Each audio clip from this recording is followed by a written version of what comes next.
Lev Vygotsky was a founder of what has come to be known as the social constructivist approach to learning. His theoretical framework proposed that social interaction plays a fundamental role in the development of cognition. Humans develop within a culture, within a society. This includes the culture of a family environment. A child's learning development occurs within this environment. Culture provides not only the what is learned, but also the how of learning. That is, they not only gain their knowledge, the what, from others, but they also gain what Vygotsky termed the tools of intellectual adaptation, or the processes of thinking. According to Vygotsky, learning occurs in the zone of proximal development, or ZPD. The zone is the difference between an individual's current level of development and his or her potential level of development. The gap can be crossed with the assistance and guidance of an adult or a more knowledgeable peer. Thus, learning depends on social interactions. While not a term used by Vygotsky, this assistance provided by others is now known as scaffolding. Initially, the adult or more knowledgeable other takes a dominant role in the learning. But, as with scaffolding surrounding a building, as the learned becomes more competent, the scaffolding must be removed, and the learner must ultimately take full control of their learning. Since peers are effective assistants in traversing the ZPD, best Vygotskian practice favors student groups of differing abilities. Language is one of the main methods of knowledge transmission in humans. It is a primary way in which knowledge is passed from one individual to another.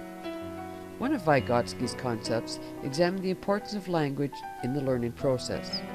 During this process, children use their own private language to direct themselves, often mimicking the assistance they've received from others. This self-talk, spoken out loud, helps guide them through their tasks as they work through problems.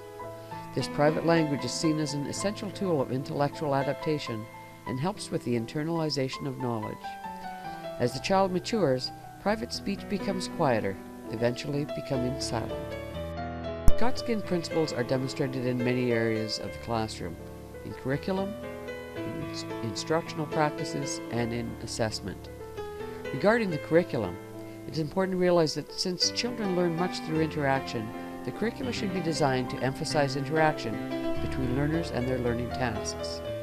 Regarding instruction, it is important to realize that with appropriate adult help, children can often perform tasks that they are incapable of completing on their own.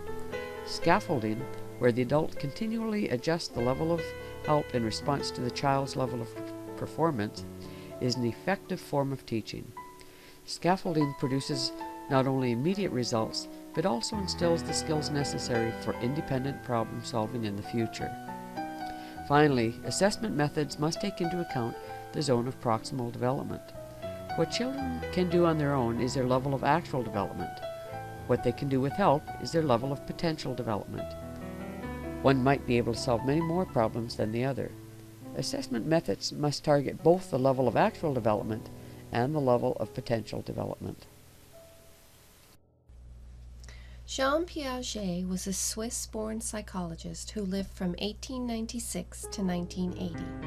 He believed that children think differently than adults, that changes in thinking are developmental processes that occur naturally as the brain develops.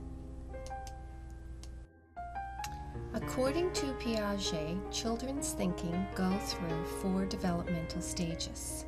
Stage 1 is the sensory motor stage, and that occurs from birth to approximately 2 years of age. At this stage, knowledge is based on physical interactions and experience with the environment.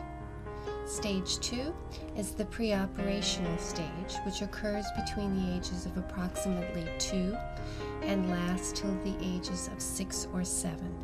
Children develop language, memory, and imagination at this stage. They take part in imaginary play.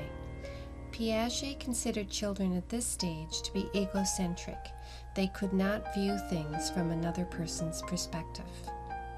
Stage 3, concrete operations, which develops between the ages of 7 to approximately 11 or 12 years of age.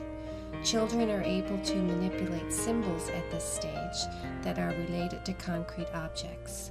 They are less egocentric and more aware of external events. The fourth stage is formal operations, and that develops around the ages of 11 or 12. At this stage, children can use symbols to represent abstract thoughts. Adaptation means adapting to the world around us through the processes of assimilation and accommodation. When a child encounters new information in their environment, they will take in the new information, and this is called assimilation. The child then modifies the existing mental schemes to include the new information, and this is called accommodation. Children need to strike a balance between assimilation and accommodation. They achieve this balance through a process called equilibration. As children move through the stages of cognitive development, it is important to maintain a balance between applying previous knowledge and changing structures to account for new knowledge. Equilibration allows children to move from one stage of thought to the next. This theory suggests that classrooms today should be places of active exploration through the use of inquiry-based learning, discovery learning, object-based learning, and/or problem-based learning.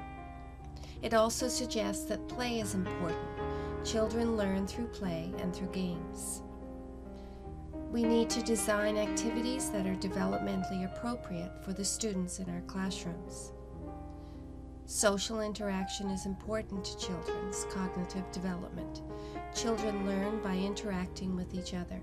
Some examples of relevant instructional strategies to foster interaction could be cooperative learning and peer teaching.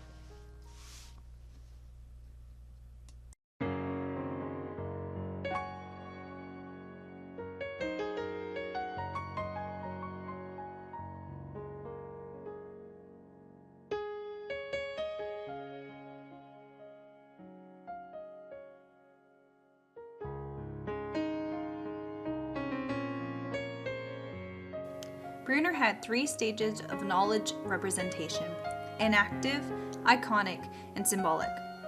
For enactive, it's based on hands-on experiences of physical objects together and with the consequences that happen after. Knowledge is represented through the stages. So you can notice how young children will go through the world touching or smelling objects such as flowers. However, this doesn't mean that this type of representation is only for babies or young children. This could also mean manipulative learning of objects, such as learning how to ride a bike or to play a musical instrument. For iconic, knowledge can now be represented using models and pictures. Learners know how to make mental images of their world. This can be seen in books full of brightly colored pictures that are teaching children. And finally, symbolic. Learners can think in abstract terms. So abstract terms and symbol systems can be used to represent knowledge, such as numbers, mathematical symbols, letters, and language. This is why most books in college do not have as many pictures compared to those used in elementary schools.